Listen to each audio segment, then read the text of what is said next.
नमस्कार बच्चों, कैसे हैं आप सब? आशा करती हूँ आप सब बहुत अच्छे होंगे। आज की आपके विज्ञान की क्लास में आपका स्वागत है और हम क्लास 6 की एनसीईआरटी की बुक स्टार्ट कर रहे हैं। क्लास 6 की एनसीईआरटी की बुक साइंस की स्टार्ट कर रहे हैं क्योंकि ये नवोदय के पेपर में भी आपको हेल्प करेगा। आपके आने वाले जो भी कंपटीशन जैसे कि छात्रवृत्ति की जो भी अभी श्रेष्ठा योजना, यशस्वी योजना, जो भी छात्रवृत्तियां हैं उनमें भी करेगा और भी अदर कंपटीशन में 6 to 10 तक के लेवल की जितनी भी बुक्स होती हैं, एनसीईआरटी बुक्स होती हैं, उसमें हेल्प करता है। तो हम यही स्टार्टिंग करने वाले हैं, एनसीईआरटी बुक से स्टार्ट करने वाले हैं। तो क्लास 6 की एनसीईआरटी बुक की स्टार्टिंग कर रहे हैं। जैसा कि आप स्क्रीन पे देख सकते हैं कि पहला पार्ट जो हमारा पहला चैप्टर है वो है भोजन यह कहाँ से आता है। भोजन ये कहाँ से आता है। बहुत सरल चैप्टर है। हम भोजन करते हैं बच्चों और ये भोजन जो हम खाते हैं जिससे हमें ऊर्जा मिलती है, काम करने के लिए क्या मिलती है, एनर्जी मिलती है, ऊर्जा मिलती है। और ये भोजन हमें कहाँ से आता है, कहाँ से प्राप्त होता है, इसके बारे में हम जानकारी प्राप्त करेंगे। ये है फर्स्ट चैप्टर।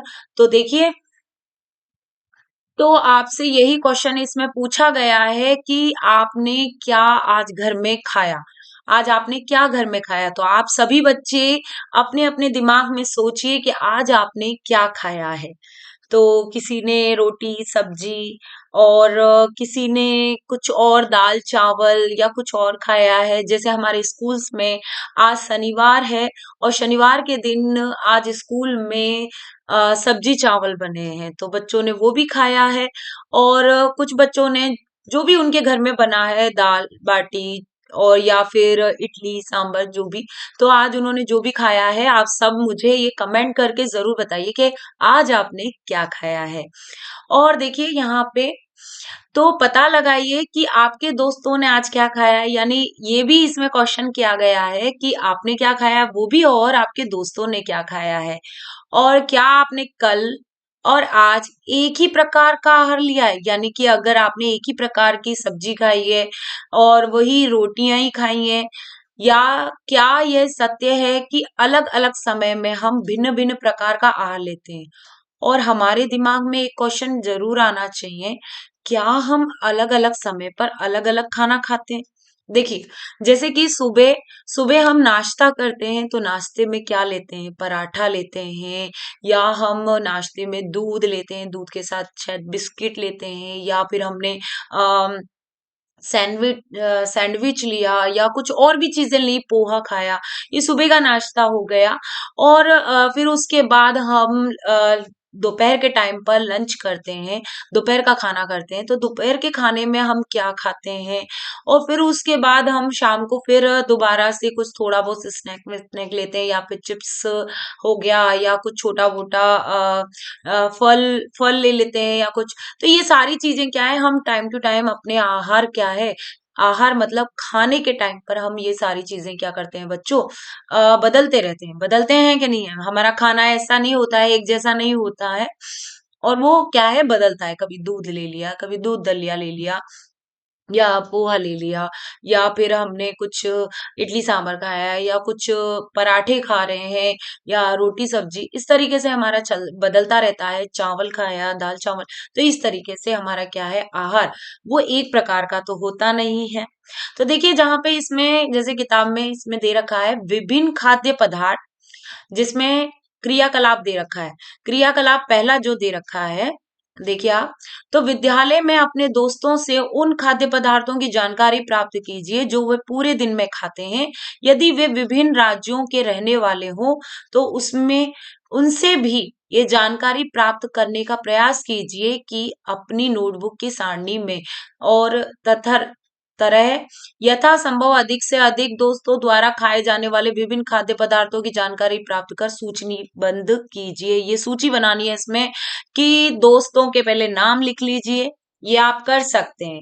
ये अगर आपको ये इंटरेस्टिंग थोड़ा खेल भी लगेगा तो ये खाना वो क्या क्या खाते हैं डिफरेंट डिफरेंट, तो आपको भी पता चल जाएगा कि आपके दोस्त क्या खाते हैं, है ना। उनके घर में अगर वो अलग अलग क्या आए हैं, जगह से आए हैं, अलग राज्यों से आए हैं आपके दोस्त, जैसे कि कोई साउथ से आया है तो साउथ इंडियन डिश लेता है, और अगर कोई मान लीजिए कोई और जगहों से आया है तो वो क्या खाता है क्या नहीं खाता है, तो सबके खाने का क्या है, अलग अलग वो पता चल जाता है। जैसे आप इसमें भी देख सकते हैं, ये देखिए, ये आप चित्र में देख सकते हैं, साउथ इंडियन डिश में इसमें इडली रखी हुई है और ये सांभर और ये चटनी है, नारियल की चटनी है। और अगर कोई इस तरीके से नॉन वेज यानी कि मांस और ये खाता है, नॉन वेज हो गया, दाल करी, ये दाल भी चावल भी इस तरीके से, तो आप ये लिस्ट बना सकते हैं, अपने दोस्तों का नाम लिख सकते हैं, वो क्या खाते हैं क्या नहीं खाते हैं, आपको वो भी पता चल जाएगा। अब देखो बच्चों, तो अपने भोजन में हम अनेक प्रकार की चीजें खाते हैं, और खाने की ये सभी चीजें किससे बनी होती है, हमें यही है कि ये खाने की जो चीजें हैं ना बच्चों, ये किसकी बनी होती है, ये हमें थोड़ा सा क्या करना है, ध्यान देना है। तो किसकी बनी होती है, और पके चावल के बारे में सोचो पहले। हम तो ये है कि पका चावल किस किस का बना होता है, तो हम कच्चा चावल लेते हैं, पके चावल कैसे बनाते हैं, तो उसमें हम कच्चा चावल लेते हैं, उसे पानी में उबालते हैं, फिर से तैयार करने के लिए दो पदार्थों या संगठकों की आवश्यकता होती है। यानी कि चावल जो उबला चावल होता है, जो हम पके चावल खाते हैं, वो कैसे खाते हैं, गर्म पानी में उन्हें उबाल लेते हैं। तो दो ही संगठन की जरूरत हुई उसमें, एक तो कच्चा चावल और पानी, ठीक है। और दूसरी ओर कुछ भोजन तैयार करने में हमें कई संगठनों की आवश्यकता होती है, बिल्कुल होती है। और जैसे कि हम सब्जी, देखिए यहाँ पे, यदि हम सब्जी बनाना चाहते हैं, कोई सब्जी बनाना चाहते हैं, तो हमें अलग अलग प्रकार की, कई प्रकार की कच्ची सब्जियों की जरूरत होती है, कई सारी। जैसे कि सांबर, मैं आपको बताऊं, सांभर में कई सारी सब्जियां डलती हैं, तो कई सारी कच्ची सब्जियों की जरूरत होती है। फिर नमक, मसाले, तेल आदि की आवश्यकता होती है क्या नहीं होती है, तो ये भी क्या है, अलग अलग संगठन हो गए, कई संगठनों की जरूरत होती है। अब हम यहाँ पे एक और क्रियाकलाप इसमें दिया गया है कि कैसे कैसे हम खाद्य पदार्थ और वो अलग कर सकते हैं, उनमें क्या क्या संगठन है, ये हम लिख सकते हैं। इससे क्या होगा बच्चों की, हमें थोड़ा सा नॉलेज भी होगी, हमें जानकारियां भी प्राप्त होगी, अरे ये इसका बना होता है, ये चीज किसकी बनी होती है, तो ये भी हमें पता चलेगा। तो आप ये भी अपने घर में कर सकते हैं। तो देखिए यहाँ पे ये एक सारणी दी गई है, जैसे हमने ये पहली सारणी बनाई थी, ऐसे ही ये दूसरी सारणी है। तो ये दूसरा क्रियाकलाप हम इसमें क्या करेंगे कि अपने दोस्तों और घर से हमने चर्चा करी थी इस वाली पहली वाली सारणी में, तो और इसमें जो चर्चा हमने जानकारी प्राप्त की थी, उनके बनाने के लिए, यानी जो खाद्य पदार्थ वो खाते हैं, उनको बनाने के लिए देखिए, उन खाद्य पदार्थों को बनाने के लिए कौन कौन सी वो सामग्रियां लेते हैं, यानी उन खाद्य पदार्थों को बनाने के लिए वो कौन कौन सी खाद्य सामग्री का प्रयोग करते हैं। जैसे अगर मान लीजिए कोई आपका साउथ इंडियन, देखिए यहाँ पे साउथ इंडियन कोई मतलब दक्षिण से, मान लीजिए कोई केरल का आपका दोस्त हो, या फिर मतलब साउथ से आया हो, दक्षिण से आया हो, और वो आपके साथ रहता हो, पढ़ता हो, तो वो आपको बताएगा कि मैं इडली सांभर, और अब तो हर हर कोई बनाता है, अपने घर में बनाते हैं, तो वो भी अपनी बताएंगे कि हमने इडली सांभर खाया या हमने क्या खाया, तो उनमें क्या क्या सामग्री लगती है, कैसे वो बनता है, तो वो हमें इस तरीके से इस सारणी में सूचीबद्ध करना है, उसमें क्या क्या कच्ची वस्तुएं प्रयुक्त होती हैं। जैसे कुछ उदाहरण इसमें दे रखा है, आप इस सारणी को देख सकते हैं, रोटी, चपाती, पहला खाद्य पदार्थ उदाहरण के लिए दे रखा है। तो रोटी यानी चपाती बनाते समय हमें आटे की जरूरत होती है, यानी गेहूं का आटा, अगर गेहूं के आटे की बन रही है कि बाजरे के आटे की बन रही है, तो वो आटा चाहिए हमें, है ना, गेहूं का भी हो सकता है, बाजरे का भी हो सकता है, मक्के का भी हो सकता है, तो ये हमें आटे की जरूरत होती है। फिर उसमें पानी डालते हैं और उस आटे को गूंथते हैं, तो हमें कच्ची सामग्री क्या जरूरत पड़ी, आटा और जल। कई कई जगहों पर क्या है, नमकीन आटा भी लगता है, मतलब थोड़ा नमक भी डालते हैं, तो नमक भी हो जाता है। तो दाल, अब दाल बनाने में क्या क्या लगता है, तो आप जानते हैं कि कच्ची दाल ली जाती है, कोई सी भी दाल हो सकती है, मूंग की दाल भी हो सकती है, अरहर की दाल भी हो सकती है, जिसे आप पीली पीली दाल कहते हैं, वो मूंग की दाल, तो वो कोई सी भी दाल हो सकती है बच्चों। अब है ना, तो कच्ची दाल, जल, पानी लेते हैं, पानी में उसे उबालते हैं, फिर उसमें मसाले भी डालते हैं, नमक, तेल घी भी डालते हैं, छौंक लगाते हैं, उसमें मसाले भी डालते हैं। इसी प्रकार ये जो सामग्री है, कच्ची सामग्री, उससे दाल बनती है। तो ऐसे आप एक दो के बारे में लिख सकते हैं और मुझे कमेंट करके भी बता सकते हैं कि मैडम हम भी कुछ कुछ नया अगर आप अपने घर में बनाते हैं तो उसका बता सकते हैं। मुझे भी अच्छा लगेगा, आप इस तरीके से बताएंगे क्या क्या सामान उसमें उपयोग होता है। तो आगे देखते हैं, हमने क्या देखा। कक्षा में चर्चा कीजिए कि क्या हम विभिन्न व्यंजनों में कुछ संगठक समान रूप से प्रयुक्त करते हैं। अच्छा, ये संगठक कहाँ से आते हैं? बिल्कुल, हम कई ऐसे भोजन सामग्रियां होती हैं जिनमें संगठन हम समान रूप से प्रयुक्त करते हैं। जैसे मसालों की बात की जाए, सब्जी में नमक, मिर्च और धनिया और हल्दी, ये जो समान समान ये मसाले हम जरूर प्रयुक्त करते हैं। घी या तेल में हम उनको छोंकते हैं, तो हमारा ये समान हो गया। कच्ची सब्जियों का भी प्रयुक्त करते हैं, दालों का प्रयुक्त करते हैं, तो ये हमारा क्या हो जाता है, विभिन्न विभिन्न चीजों में हम इनको भी प्रयुक्त करते हैं, तो ये हमारा समान हो जाता है। जैसे अब आटा लगाने में पानी का प्रयुक्त किया, चावल को पकाने में पानी का प्रयुक्त किया, तो इन संगठनों को हम समान रूप से भी लेते हैं। कई जगहों पर कई चीजों में हमें क्या है, वो प्रयुक्त होते हैं। तो अब ये संगठन आते कहाँ से हैं? हमारा पाठ भी यही है कि संगठन आता कहाँ से है। देखिए, खाद्य सामग्री एवं उनके स्रोत। अब हम यही जो हमारा जो भोजन है, जो हमारी खाद्य सामग्री है, उनके स्रोत देखेंगे। तो हमने जो सूची अभी बनाई थी ना, अभी सूची यही वाली, यही वाली, ये वाली जो सूची थी, कच्ची सामग्री और खाद्य पदार्थ। तो ये जो हमारी जो सूची थी, उसमें कुछ कच्ची सामग्री जैसे फल एवं सब्जी के स्रोत का अनुमान लगाना हमारे लिए बहुत आसान हो सकता है। हम बता सकते हैं कि कौन सी सब्जी है, कौन सा है ना फल है, और ये कहाँ से आते हैं, हम ये भी बता सकते हैं ना, फल हमें कहाँ से मिलते हैं, निश्चित रूप से बच्चों, पौधों से। यानी ये हमें कहाँ से प्राप्त होते हैं, पौधों से। गेहूं और चावल का क्या स्रोत है, अब आप बताइए, गेहूं और चावल कहाँ से प्राप्त होते हैं। तो आपने धान और गेहूं के खेतों में उनके पौधों की अनेक पंक्तियां देखी होंगी। जैसे मैं अभी आपको यहाँ पे एक दिखाती हूँ, इस तरीके से खेत आपने देखा है ये इस तरीके से। तो पंक्तिबद्ध ये धान के क्या लगे हुए हैं, पौधे लगे हुए हैं इस तरीके से पंक्तियों में। तो ये धान और गेहूं खेतों में उनके पौधों के अनेक पंक्तियों में लगे होते हैं, यानी देखे हैं, और इन्हें ही हम अनाज कहते हैं। गेहूं चावल ये हमारे अनाज होते हैं। और कुछ अन्य खाद्य पदार्थ जैसे दूध, अंडा, मुर्गा, मछली, झींगा, जो नॉनवेज होते हैं, जो मांस खाते हैं बच्चे, मतलब मांस खाते हैं जो लोग, तो वो इस तरीके से दूध, अंडा, मुर्गा, मछली, झींगा, मांस आदि हमें किससे प्राप्त होते हैं, जंतुओं से प्राप्त होते हैं। दूध भी हमें किससे प्राप्त होता है, गाय भैंस इनसे प्राप्त होता है। तो दूध भी एक तरीके से ये थोड़ा सा क्वेश्चन बना हुआ है कि दूध एक मांसाहारी है कि शाकाहारी है, पर हम भी जानते हैं कि मांसाहारी का मतलब यही है कि जो जीव जंतुओं से प्राप्त हो। तो अभी फिलहाल के लिए तो दूध को है ना मांसाहारी के उसमें ही रखा गया है। तो ये हमें जंतुओं से, मतलब कहने की बात ये है कि हमें ये जंतुओं से प्राप्त होते हैं, और इन्हें हम क्या है, खाद्य पदार्थ के रूप में उपयोग में लेते हैं। बच्चों आप देखिए, यहाँ पे क्रियाकलाप 3 दे रखा है, और हम पूर्व सूचीबद्ध खाद्य पदार्थों को उनके संगठनों के स्रोत के जानने का प्रयास करें। कुछ उदाहरण सारणी 1.3 में दिए गए कुछ और उदाहरण इस सूची में जोड़िए और इसके रिक्त स्थानों की पूर्ति कीजिए। तो चलिए ये भी करेंगे, 1.3 की सारणी भी अभी देखेंगे। पहले आप इस चित्र को अच्छे से देख लीजिए। यहाँ पे देखिए, यहाँ पे बिल्कुल गेहूं के ये सॉरी चावलों की इस तरीके से लगी हुई है, पौध लगी हुई है, देखो बिल्कुल पंक्तिदार। और ये गेहूं के इस तरीके से पूरी बाल खड़ी होती है। देखिए बाल अगर आपको ढंग से दिखाई दे रही है, ये गेहूं की बाल है, ये इस तरीके से गेहूं की बाल।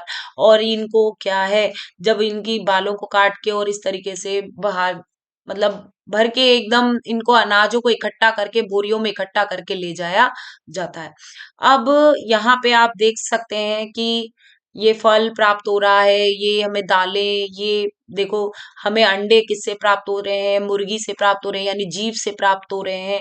अब हमें बोला, हमने अभी इसमें पढ़ा था कि 1.3 जो हमें सारणी है, तो हमें यही देखना है। 1.3 खाद्य व्यंजन जिसमें संगठन जिसमें वे बने होते हैं। तो इसमें कुछ रिक्त स्थान है बच्चों, खाली जगह हैं जिन्हें हमें बताना है कि किस स्रोत से प्राप्त होता है। जैसे कुछ के तो उदाहरण दे रखे हैं इसमें। इडली, खाद्य मद है इडली, इडली बनाना है ना, इडली बनानी है तो कैसे बनानी है इडली? इडली बनेगी, कच्ची सामग्री उसमें चावल है, उड़द की दाल है, नमक, ठीक है। चावल हो गया, एक मिनट, इडली में चावल, उड़द की दाल, नमक, जल। अब ये हमें कहाँ से प्राप्त होते हैं? तो ये स्रोत दे रखे हैं, आप जानते हैं कि चावल हमें पौधा यानी वही पौधे की ये जो खेती की जाती है उससे प्राप्त होता है, तो पौधे से प्राप्त होता है। उड़द की दाल ये भी बिल्कुल पौधे से ही प्राप्त होंगी, सेम पौधे से प्राप्त होंगी। नमक हमें कहाँ से, क्या नमक भी हमें पौधे से प्राप्त होता है? बताइए, क्या नमक हमें पौधे से प्राप्त होता है? नहीं, ये हमें समुद्र से प्राप्त होता है कि नहीं? वहां पर हम समुद्र में बहुत खरा है, वहां पे नमक है, नमक का हम बिल्कुल शुद्धिकरण करते हैं, फिर नमक हम प्राप्त करते हैं। तो नमक हमें पेड़ पौधों से प्राप्त नहीं होता है, ये हमें समुद्रों से प्राप्त होता है, खारे जल से प्राप्त होता है। अब देखिए यहाँ पे जल है, जल हमें कहाँ से प्राप्त होता है? तो आप भी जानते हैं नदियों से, जो मीठे पानी के स्रोत होते हैं, नल हो गया, हैंडपंप हो गई, समर हो गया, भूमिगत पानी है, इनसे हमें क्या है, जल प्राप्त होता है, क्योंकि ये जल के स्रोत हैं। तो हमें इनसे जल प्राप्त होता है। और साथ ही इसमें आप देखिए, ये तो हो गया, ये आपको समझ में आ गया। अब यहाँ पे एक और दे रखा है, चिकन करी।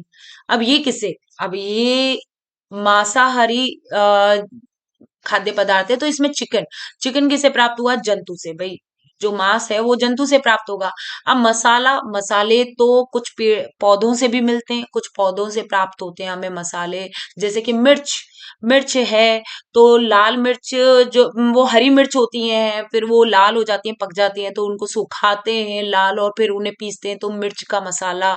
हल्दी भी हमें पौधे से प्राप्त है, और नमक नहीं मिलता है, नमक तो हमें समुद्रों से प्राप्त होता है। तो ये जो कुछ मसाले होते हैं वो हमें किससे प्राप्त होते हैं? पौधों से भी प्राप्त होते हैं। तेल घी की बात की जाए तो तेल घी किससे प्राप्त होता है? तो आप भी जानते हैं कि मूंगफली का तेल, हमें मूंगफली पौधे से प्राप्त हो रहा है। और अगर हम सरसों की बात की जाए तो सरसों का तेल भी निकलता है, जो अब जो इस मौसम में सरसों उगाई जा रही है, सरसों की फसल की जा रही है, तो सरसों के बीजों से तेल निकलता है, सरसों का तेल निकलता है। और उनसे उनसे जैसे राई होती है, तो वो सरसों के जो बीज होते हैं उन्हीं से ही सरसों का तेल निकलता है, तो हम खाने में प्रयोग करते हैं। और घी, घी कहाँ से? तो जो जंतुओं का जो दूध होता है, दूध में जो मलाई आती है, या जो घी होता है, उनके जो दूध होता है उसके अंदर है ना मलाई होती है, वो घी का ही एक स्रोत होती है, तो उससे प्राप्त होता है। तो पौधे और जंतु दोनों हो गए तेल और घी के लिए।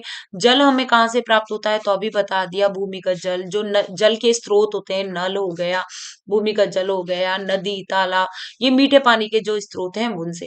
अब यहाँ पे खीर, खीर की अगर बात करें हम बच्चों, तो खीर हमें कहाँ, खीर में क्या क्या?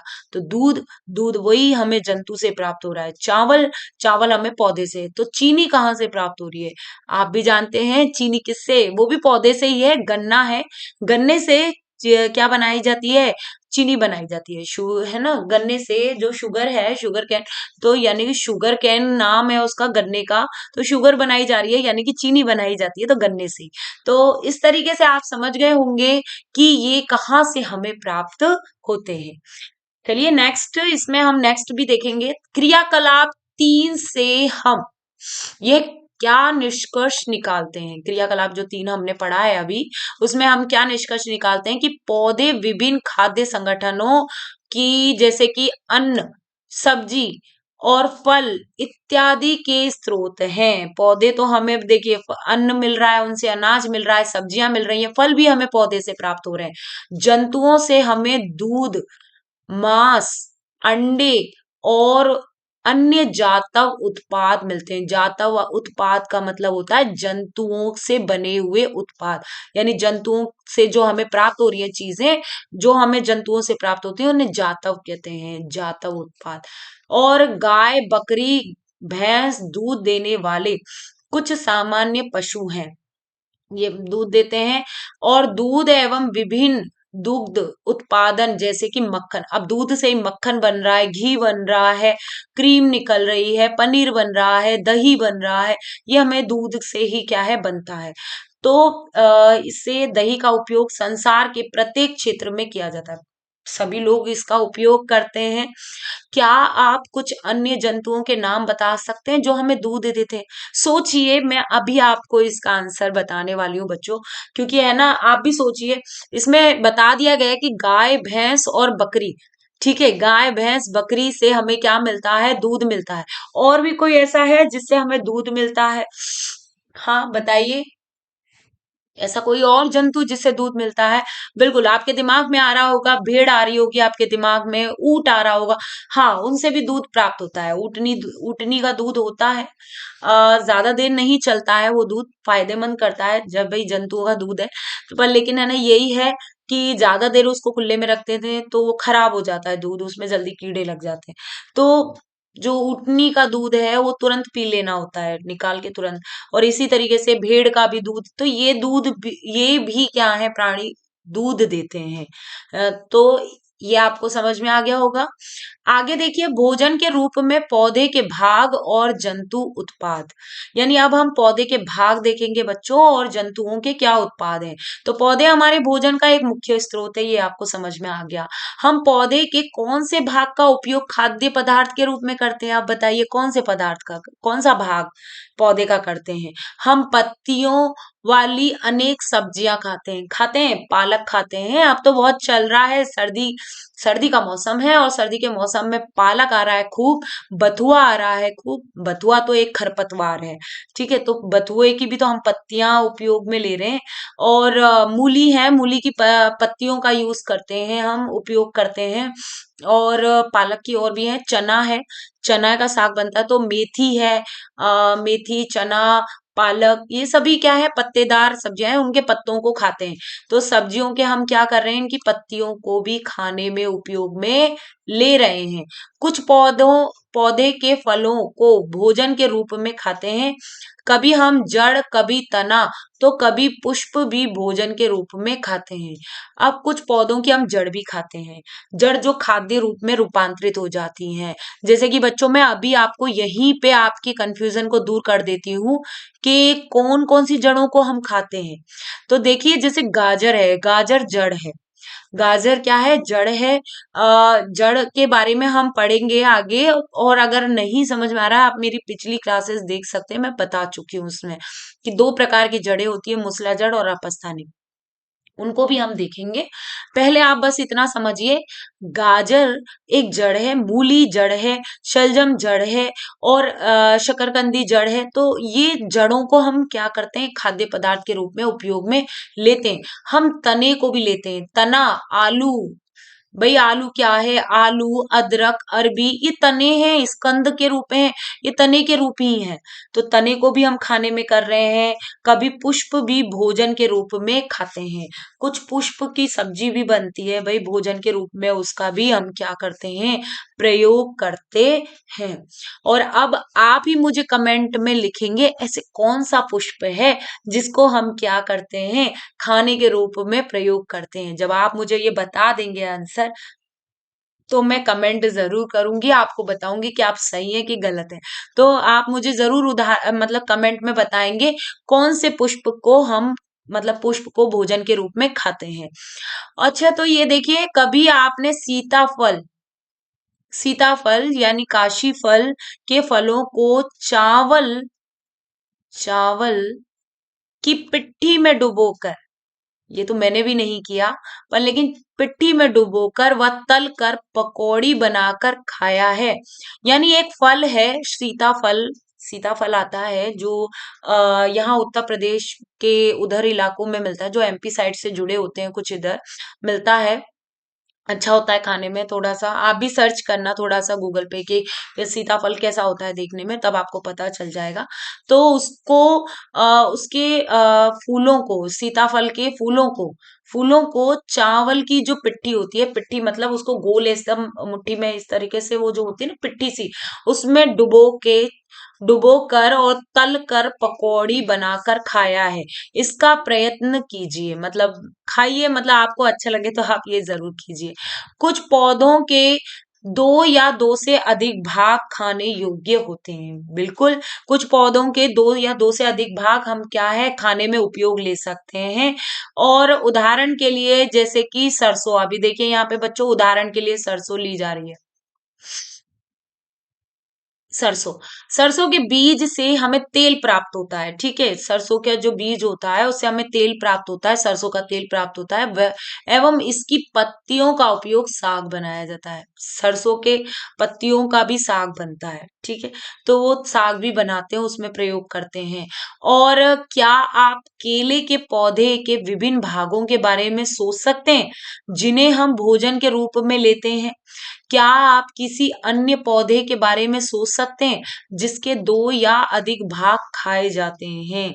यानी कि और भी कोई और आपके दिमाग में आ रहा है ऐसा पौधा? देखिए आप यहाँ पे देखिए इस पौधे को, देखिए ये विभिन्न भाग हैं, अभी आप समझिए। एक पहला भाग यहाँ पे नीचे देखिए, ये है जड़। ये क्या है बच्चों? जड़। और फिर जड़ के बाद ये है पत्तियां। पत्तियों के बाद यहाँ पे है कली, यानी वही कली के बाद पुष्प खिलेगा। और ये पुष्प के बाद ये फल में रूपांतरित हो जाता है। ये पुष्प किस में रूपांतरित हो जाता है? आगे चल के फल में रूपांतरित हो जाता है। अभी समझ में आ रहा है आपको? तो हम कौन कौन से फल तो खा लिया, एक भाग हमने फल खाया, दूसरा भाग कुछ पौधों की हमने पत्तियां खाते हैं, तो कुछ पौधों की हम जड़ भी खाते हैं। जैसे मैंने अभी बताया कि हम जैसे कि मूली का उदाहरण लें, तो मूली जो है वो क्या है बच्चों? वो मूली है, वो मूली जड़ है, उस पौधे की जड़ वाला भाग है जो क्या हो गया है? रूपांतरित हो गया है और फूल गया है, खाद्य पदार्थ उसमें फूल गया है वो उससे, तो उसका उपयोग कर रहे हैं। और फिर बाद में हम उसके मूली के बाद हम उसके पत्तों का भी उपयोग करते हैं भुजिया बनाने में, साग बनाने में, इस तरीके से। तो हम उनका भी प्रयोग कर रहे हैं। कुछ ऐसे पौधे हैं जिनमें हम और भी हैं जिनकी पत्तियों का हम प्रयोग करते हैं, जैसे चना हो गया। और चने के जो चने में जो जो उसके फल होता है उसका भी प्रयोग करते हैं खाने में, और उनके पत्तों से भी साग बनाया जाता है। तो ऐसे कई पौधे हैं जिनके दो दो भागों को हम क्या करते हैं? उपयोग में लेते हैं। तो यहाँ पे ये देखिए हमने इस तरीके से, तो इसमें बोला गया है कि सोचिए, और फिर इस क्रियाकलाप जो दिया गया है, ये देखिए क्रियाकलाप दिया गया है। तो ये पहेली है। देखिए यहाँ पे ये चित्र में पहेली दिख रही है, ये लड़की है पहेली, और जानना चाहती है कि हमारे भोजन का पौधे और जंतुओं के अलावा भी कोई अन्य स्रोत है। यानी हमें केवल भोजन, केवल सोचिए बच्चों, सोच के देखिए, वो पहली सोच रही है तो आप भी सोचिए कि क्या भोजन हमें केवल पौधे और जंतुओं से ही प्राप्त होते हैं? कोई और भी अन्य है स्रोत जिससे हमें क्या है? भोजन मिलता है। तो यही सोचना है। आगे हम इसके बारे में भी सोचेंगे। अभी हमें देखिए आगे पढ़ते पढ़ते हमें ये भी पता चल जाए कि शायद इन दोनों के अलावा, पौधे और जंतु के अलावा भी कुछ ऐसे स्रोत हों जिनकी जिनसे हम क्या है भोजन प्राप्त करते हों। तो देखिए पहले तो हम इसी में देखते हैं, जैसे ये क्रियाकलाप 4 में दिया गया है, ये हमारा क्रियाकलाप 4 है। ये अब इसमें खाद्य पदार्थ के मुख्य स्रोत की तरह पौधा, यानी हम यहाँ पे कोई भी खाद्य पदार्थ लिखेंगे, सब्जी लिखेंगे। जैसे कि इसमें पहला लिख रहा है बैंगन का भरता। अब बैंगन का भरता किस किस संगठनों यानी स्रोतों से बनता है? तो देखिए इसमें बैंगन है, मिर्च, मसाले, मसाले लिए जाते हैं, तो ये हो गया संगठन, हो गया उसका स्रोत। फिर पौधे का भाग जो हमें संगठन देता है, यानी हम जो हम प्रयोग में लेते हैं। तो बैंगन जो हमें प्राप्त हो रहा है वो क्या है? बैंगन एक फल है। क्या है? पौधे का फल है। तो इस भाग को बताना है। और तेल मूंगफली, सरसों, सोयाबीन या अन्य किसी अन्य पौधे से, तो हम ये तेल जो हम प्रयोग कर रहे हैं, हम कोई भी पदार्थ का तेल सोयाबीन के तेल में बनाए, चाहे हम सब्जी को सरसों के में बनाए, चाहे मूंगफली के, तो ये हम सब प्रयोग कहाँ से कर रहे हैं? बीजों से। इनके बीजों से हमें क्या मिल रहा है बच्चों? तेल प्राप्त हो रहा है। तो ये आपको समझ में आ गया होगा। इसी प्रकार से एक दो आप भी अपने घर में प्रयास कीजिए, लिखिए, एक दो सब्जी और लिखिए और उनका बताइए कि क्या संगठन और क्या स्रोत होता है। फिर आप उनके वो भी लिखिए, वो पौधे के कौन से भाग का कौन सा संगठन है, वो फल है कि बीज है कि जड़ है, वो किससे प्राप्त हो रहा है। अब आगे देखिए, जैसे ये आप चित्र में देख रहे होंगे कि अपने आसपास के अनजान पौधे पर यह देखने के परीक्षण ना करें कि वे खाने योग्य हैं या कभी कभी पौधे विषैले भी हो सकते हैं। देखिए ये एक चेतावनी आपके लिए। कभी कभी कुछ बच्चे क्या होते हैं, खा के देखते हैं ये खाने योग्य हैं कि नहीं है।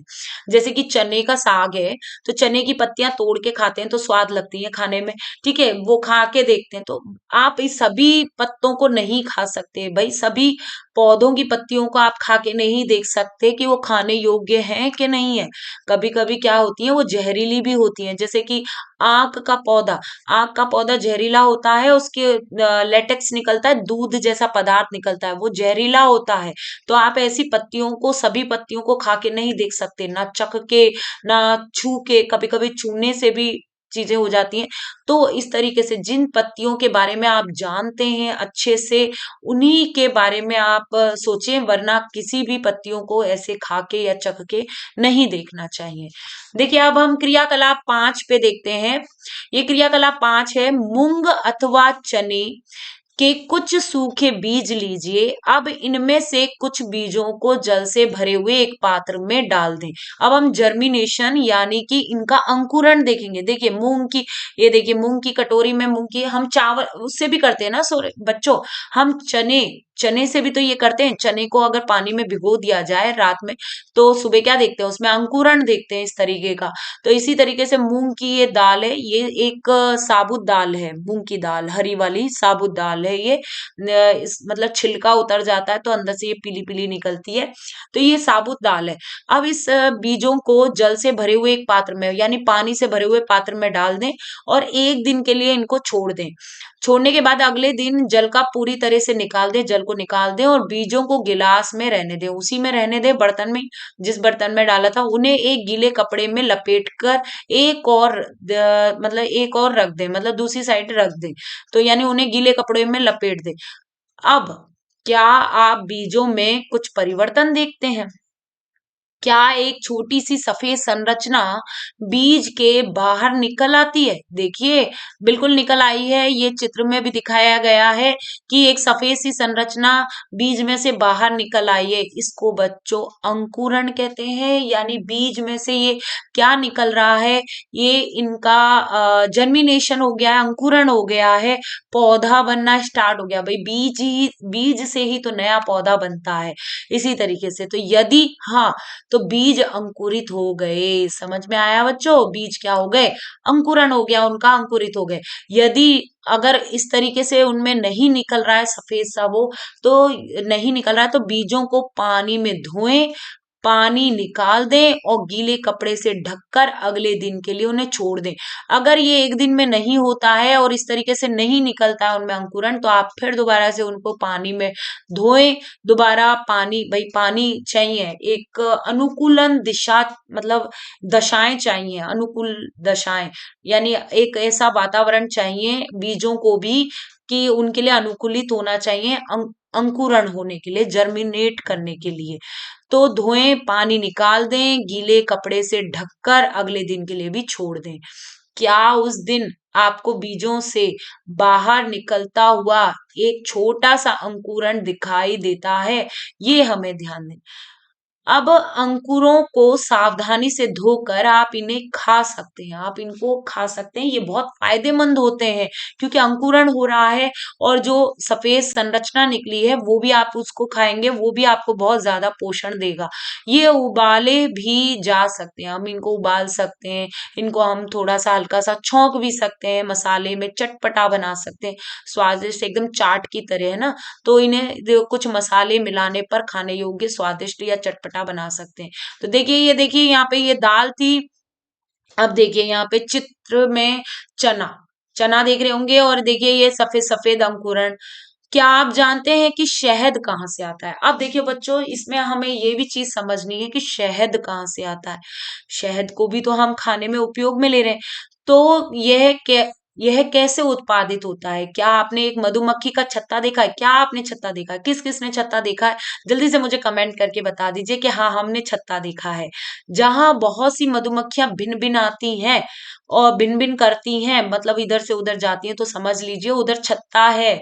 ठीक है, तो मधुमक्खियां फूलों से मकरंद लाती हैं, यानी वो देखिए यहाँ पे, ये देखिए, ये सबसे जरूरी बात है इसमें, जो मीठा रस क्या होता है? मकरंद। फूलों के अंदर भी, अंदर की तरफ एक मकरंद पाया जाता है, और इसी को वो चूसती हैं मधुमक्खियां, और चूस के वो लाती हैं, मतलब अपनी लार में मिला के वो लाती हैं अपने छत्ते की तरफ, और उसमें छत्ते में जो छेद होते हैं उसमें उनको भर देती हैं, यानी वो खाने के रूप में उसको भर देती हैं। ये सभी मधुमक्खियां इस तरीके के काम करती हैं, एकत्रित करती हैं, इसे अपने छत्ते में भंडारित करती हैं। समझ में आ गया बच्चों? तो वो मकरंद को क्या करती हैं? भंडारण करने का काम करती हैं। फूल और उनका मकरंद वर्ष के केवल कुछ समय में ही उपलब्ध होता है। ऐसा नहीं होता है कि पूरे वर्ष यानी पूरे साल क्या है, मतलब फूल लगे ही रहे, है ना? जैसे कि अभी ये मौसम चल रहा है सरसों के फूल लगेंगे, तो वो सर्दी के मौसम में सरसों के फूलों से बहुत सारा मकरंद इकट्ठा करेंगे, तो सरसों के खेतों के आसपास आपको ये मधुमक्खी पालन करता मिल जाएंगे वहां पे। और वहां की जो मधुमक्खियां हैं, उन्हीं सरसों के फूलों से क्या करती हैं? मकरंद यानी कि रस को चूसती हैं, और क्या करती हैं? शहद, इस तरीके से शहद बनाती हैं। ये तो एक तो नेचुरल प्रोसेस हो गया, एक प्राकृतिक तरीके से वो क्या बना रही हैं? मकरंद को चूस रही हैं, मीठा रस ला रही हैं, और है ना, शहद में। पर लेकिन ये बना नहीं रहता है पूरे टाइम। गर्मी के मौसम जो होते हैं उनमें भी इस तरीके से पूरी फसल में पुष्प नहीं आता है, पुष्पन नहीं होता है। जब पुष्पन नहीं होता है तो उस समय मधुमक्खियां कैसे शहद बनाती है? तो मधुमक्खी पालन करता बताते हैं कि उस समय शहद कम मात्रा में बनता है, या तो ना के बराबर बनता है, या बनता ही नहीं है, कम मात्रा में बनता है।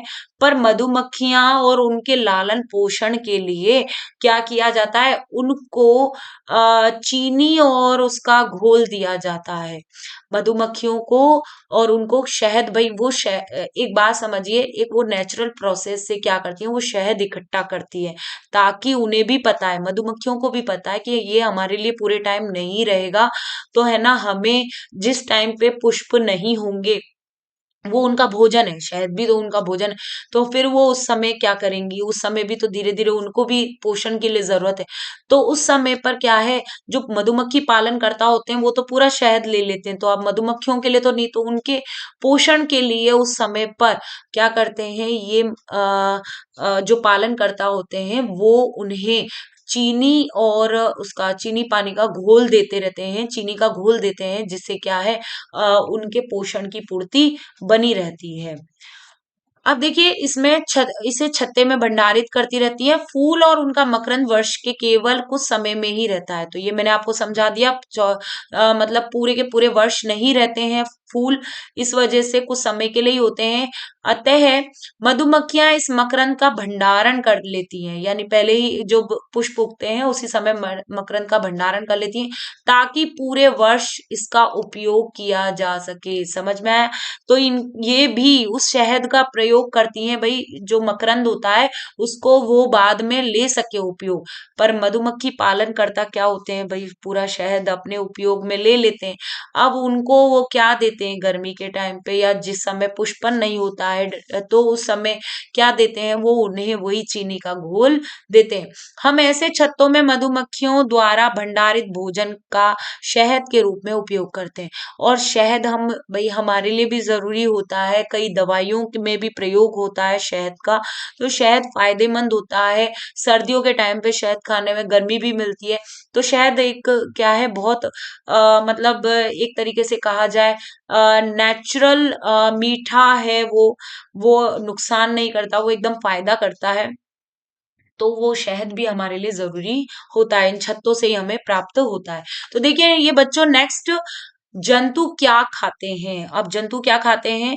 क्या आपके घर में कोई ऐसा पालतू पशु है जिसकी आप देखभाल करते हैं? कुत्ता, बिल्ली, भैंस, बकरी। फिर आपको उसकी जानकारी भी अवश्य होगी। उसका आपका जो पालतू जानवर क्या खाता है ये भी आपको पता होगा ना। अगर कुत्ते पालते हैं बच्चे, या फिर बिल्ली है या भैंस है। अगर देखिए, अब गांव के बच्चे हैं तो उनके घरों में ज्यादातर गाय भैंस आपको मिल जाएंगी।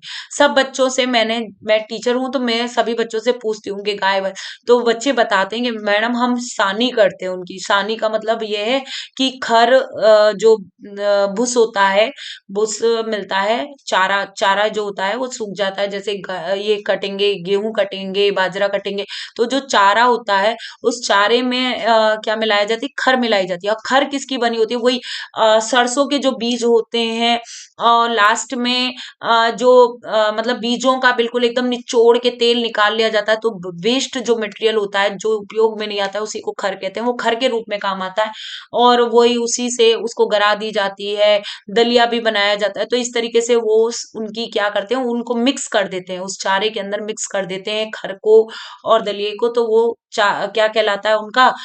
सानी कहलाती है। वो तो सानी बोलते हैं बच्चे तो। मुझे नहीं पता और क्या बोलते हैं, क्या बोलते हैं। आप भी बता सकते हैं, इसमें कमेंट करके बताएं कि आप क्या बोलते हो उन्हें। तो वो इस तरीके से बताते हैं कि वो तो ये खाती हैं, वो हरी चरी खाती हैं, चरी भी खाती हैं, हरी जो भी चीजें होती हैं आप डाल दीजिए उनके सामने गाय भैंसों के, तो वो भी खाती हैं। तो पालतू जानवर क्या खाते हैं ये आप बताएंगे। और क्या आपने कभी गिलहरी, कबूतर, छिपकली या छोटे से कीट को खाना खाते देखा है? क्या आपने कबूतर को खाना खाते देखा है? देखा होगा ना, दाने चुगते हैं। जो पक्षी होते हैं वो दाने चुगते हैं। गिलहरी भी क्या होती है, नीचे मान लीजिए छोटी सी रोटी का टुकड़ा भी पड़ा होगा, गिलहरी उसको खाएगी एकदम। और क्या बोलते हैं, बिस्किट का भी टुकड़ा हो तो वो भी खाएगी। ये भी किया है तो वो गिलहरी भी, मैंने तो देखा है। मैंने तो देखा, क्या आपने देखा है? और मैंने तो छिपकली को भी कोई कीट पकड़ते हुए देखा है, बिल्कुल उस अपनी जीभ से, एकदम लंबी जीभ से।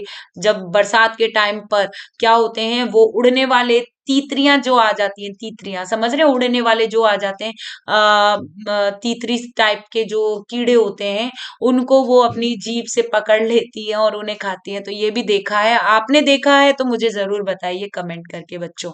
तो आपको समझ में आ गया होगा कि वो कहाँ से पोषण लेते हैं, कहाँ से उन्हें प्राप्त होता है। तो देखिए यहाँ पे नेक्स्ट, ये आप इसमें देख सकते हैं। देखिए ये गिलहरी, गिलहरी है और ये कुछ खा रही है।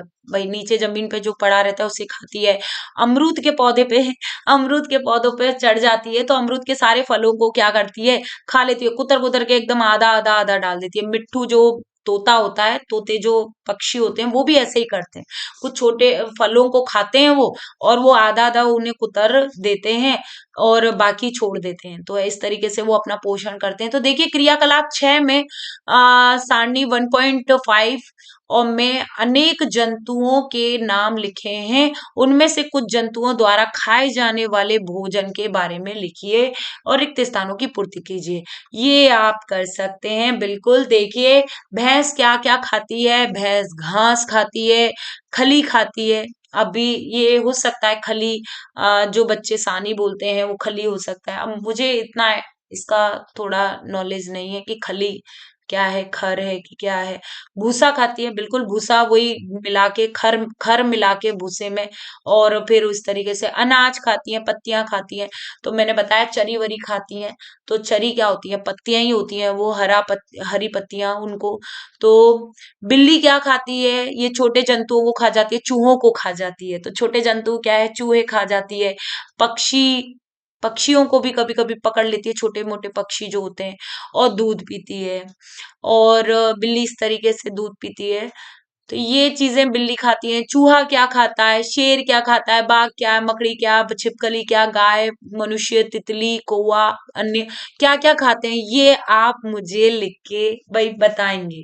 जरूर बताइए, कमेंट में बताइए, ज्यादा बड़ा काम नहीं है। तो आप जरूर बताइए कि मैडम हम ये वाली सारणी के बारे में आपको आंसर दे रहे हैं या ये दे रहे हैं। आप जरूर बताइए, लिख के बताइए कि क्या खाते हैं क्या नहीं खाते हैं। तो देखिए क्रियाकलाप 7 पे आते हैं। फिर से सारणी 1.5 ये जो हमने अभी देखी थी, ध्यान से देखिए और इसके जंतुओं को 3 वर्गों में विभाजित कीजिए। पहले वर्ग में केवल उन जंतुओं को लिखिए जो केवल पौधे खाते हैं, पादप उत्पादक खाते हैं। समझ रहे हैं आप? पादप उत्पादक खाएंगे तो उन्हें हम क्या कहेंगे? देखिए यहीं पे बात आ रही है। जो जंतु केवल और केवल पौधे खाते हैं, पादप या फिर पादप से जो उत्पादित होती हैं चीजें, जैसे पादप में फल फल उत्पादित होते हैं वो खाते हैं या सब्जियां खाते हैं, तो उन्हें हम क्या है? शाकाहारी जंतु कहते हैं। तो हमें इस जो सारणी हमारी 1.5 इसमें दे रखे हैं, तो इनमें से हमें ये भी छांटना है कि शाकाहारी क्या है। जैसे कि मैं आपको एक बता दूं, भैंस एक शाकाहारी है। भाई भैंस तो वही खाती है जो पौधे से प्राप्त होता है, उससे चरी प्राप्त हो रही है, भूस प्राप्त हो रहा है, खली या घास जो भी है, तो वो वही खाती है, तो वो तो शाकाहारी हो गई। यहाँ कुछ ऐसे जंतु हैं जो दूसरे प्राणियों को खाते हैं, यानी दूसरे छोटे प्राणी जो होते हैं उनको खाते हैं, तो उनको दूसरे वर्ग में रखते हैं, उन्हें मांसाहारी कहते हैं। अब दूसरे प्राणियों को खा जाते हैं, फल मतलब पौधों वाली चीज नहीं, वो केवल क्या करते हैं? दूसरे प्राणियों को ही खाते हैं, उन्हीं से पोषण लेते हैं, उन्हें हम मांसाहारी कहते हैं। बच्चों क्या कहते हैं? मांसाहारी। अब जैसे मैं इसमें एक उदाहरण आपको दे सकती हूँ, शेर। शेर क्या है? शेर छोटे जीव जंतुओं को ही खाता है, जो अलग जो जीव जंतु हैं उन्हीं को खाता है। ये ना तो पेड़ पौधों की कोई चीज ऐसी नहीं खाता है ना, ये जीव जंतुओं को ही खाता है। तो ये प्रॉपर क्या है बच्चों? मांसाहारी है शेर। अब भूख लगती है तो वो एक अलग बात है, घास वास का, पर लेकिन नहीं, वो मांसाहारी है। क्या आप कुछ ऐसे जंतुओं को जानते हैं जिनका भोजन पौधे और जंतु दोनों होते हैं? ठीक है, पौधे भी खा रहे हैं और जंतुओं से भी पोषण ले रहे हैं, जंतुओं को भी खा के क्या कर रहे हैं? पोषण प्राप्त कर रहे हैं। उन्हें हम क्या कहते हैं? तो दोनों ही खा रहे हैं, तो उन्हें हम तीसरे वर्ग में लेंगे बच्चों, और उन्हें हम सर्वाहारी जंतु कहते हैं। क्या कहते हैं? सर्वाहारी जंतु है, जो दोनों खा सकते हैं। जैसे कि इसका सबसे बेस्ट उदाहरण है मनुष्य। मनुष्य पेड़ पौधों से ली हुई चीजों को भी खाता है और जीव जंतुओं से प्राप्त चीजों को भी खाता है, जीव जंतुओं से भी अपना पोषण प्राप्त करता है, अंडे खाता है, दूध दूध मांस ये सब खाता है, तो इसलिए मनुष्य सर्वाहारी में आता है। और आप इस 1.5 सारणी को भी देखिए और इसमें आप वर्गीकृत कर सकते हैं, यहाँ लिख सकते हैं, जैसे कि शाकाहारी, मांसाहारी, सर्वाहारी। तो गाय, शेर, कौवा, ये पहला उदाहरण ऐसे लिख दिया है। कौवा सब कुछ खाता है, रोटी खिला दो, रोटी डाल दो तो रोटी भी खा लेगा, और कोई छोटे मोटे उसको जीव जंतु दिखते हैं तो उन्हें भी खा लेता है। तो कौवा सब कुछ खाता है, मांस खाता है ना, एकदम मांस भी खाता है, तो वो इस तरीके से क्या हो गया? सर्वाहारी।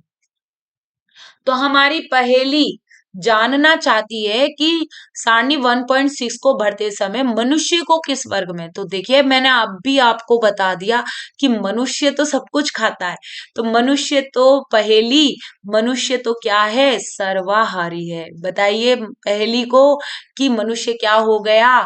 सर्वाहारी, क्योंकि वो तो सब कुछ खाता है। तो मनुष्य में कुछ ऐसे मनुष्य हैं जो कभी भी क्या है? पेड़ पौधों से बनी हुई चीज ही खाएंगे, तो उनको हम भी दो कैटेगरी में बांट देते हैं, मनुष्यों को भी, कि वो पूरी तरीके से कैसे हैं? वेजिटेरियन हैं, यानी कैसे हैं? शाकाहारी हैं, क्योंकि उन्होंने कभी भी मांस या फिर जीव जंतुओं वाली चीजें नहीं खाई हैं, तो वो पूरी तरीके से क्या हो गए? वेजिटेरियन हो गए। ठीक है, पर लेकिन है ना, कुछ जो मनुष्य होते हैं जो मांस खाते हैं, भाई पादप और उनसे बनी चीजें तो खा ही रहे हैं, मांस भी खा रहे हैं, तो उन्हें हम नॉन वेज में ले लेते हैं, और नॉन वेज या नॉन वेजिटेरियन कह देते हैं। तो जो मतलब फल जो शाकाहारी ना होके वो क्या कहलाएंगे? एक तरीके से सर्वाहारी, वो सब कुछ खाते हैं, तो उन्हें हम सर्वाहारी में लेते हैं। तो एक औसतन रूप से कहा जाए कि मनुष्य एक सर्वाहारी है। तो देखिए यहाँ पे हम जानते हैं कि हम में से बहुत से लोग ऐसे हैं जिन्हें पर्याप्त भोजन नहीं मिलता है। हमें ऐसे उपयोग भोजन की आवश्यकता है जिनके द्वारा देश में अधिक खाद्य उत्पादन किया जा सके। यदि पर्याप्त नहीं होगा, बल्कि हमें ऐसे भी उपाय खोजने चाहिए जिनसे हम सुनिश्चित रूप से ये भोजन हम में से प्रत्येक को आसानी से उपलब्ध हो सके। तो बच्चों, जो ये चैप्टर खत्म हो गया है, इसका लास्ट जो कहने का अर्थ है वो ये है कि हमारे इस पूरी पृथ्वी पे बहुत सारी मतलब जनसंख्या है जीव जंतुओं की। हर किसी को भोजन प्रॉपर तरीके से पर्याप्त रूप से मिल नहीं पाता है। कुछ तो क्या रहते हैं, कुछ को बहुत भोजन मिलता है और वो कभी कभी उसको व्यर्थ ही क्या करते हैं, फेंक देते हैं या करते हैं। पर लेकिन कुछ को तो खाने के लिए बिल्कुल भोजन नहीं मिल पाता है, वो गरीब और कुपोषण का शिकार हो जाते हैं बच्चे। कुछ बच्चे हो जाते हैं कुपोषण का शिकार जिनको पर्याप्त संतुलित भोजन नहीं मिलता है।